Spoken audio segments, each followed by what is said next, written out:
really that, you know, our system didn't work and we were cheated and everybody else is too stupid to recognize it. I mean, when you look at this, do you see yourself finding a place to be in this party, or do you feel like it might be time really to find a different party? I'll die fighting for it. I mean, I'm a lifelong conservative, unlike a lot of these heretics. I mean, I was born into this, raised into it. It's my whole entire life and in all ways. And I truly, at the bottom of my soul, I think, as all of you know, I believe in the principles I was raised on. And I think the points that Sonny and Sarah are making about the QAnon radicals is more than valid.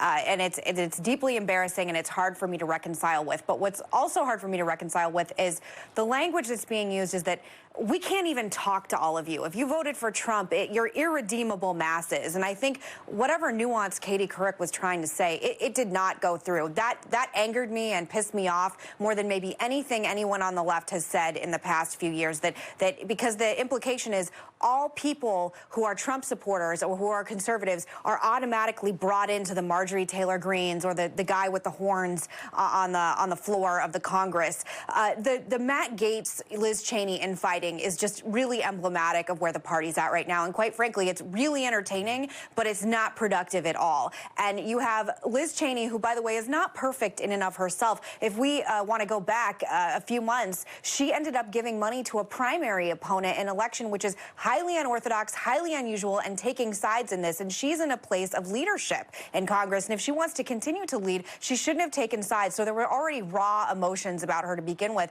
And now you have this fracture with impeachment, and you have people like Matt Gaetz, who I don't know him. I don't know whether he actually believes what he's saying or not, but he's clearly going on the horse of full MAGA. And I was talking to my producer Daniela this morning, who's also, you know, we share similar politics, and it is very difficult for me to come on this show right now because I've always prided myself on having my finger on the tenor of what's going on in conservative circles. Even when I didn't agree with Trump, you know, I'm not a squish. I'm not someone who went full brainwash Lincoln Project, that everything that's conservative is a bastion of evil and I must reject it and atone myself. I'm not that kind of Republican or conservative. But right now, I cannot defend this. I believe President Trump should be impeached. I believe we have to take a stand and have a fine line about what is acceptable for a president to do or not. He incited a riot. People got violent. People died. Full stop. And part of the problem is, you got a bunch of old people right now on Capitol Hill, people in their 70s and 80s who don't really care about the future of the Republican Party. And all of you saw Trump rallies in the same way that I did. It's filled with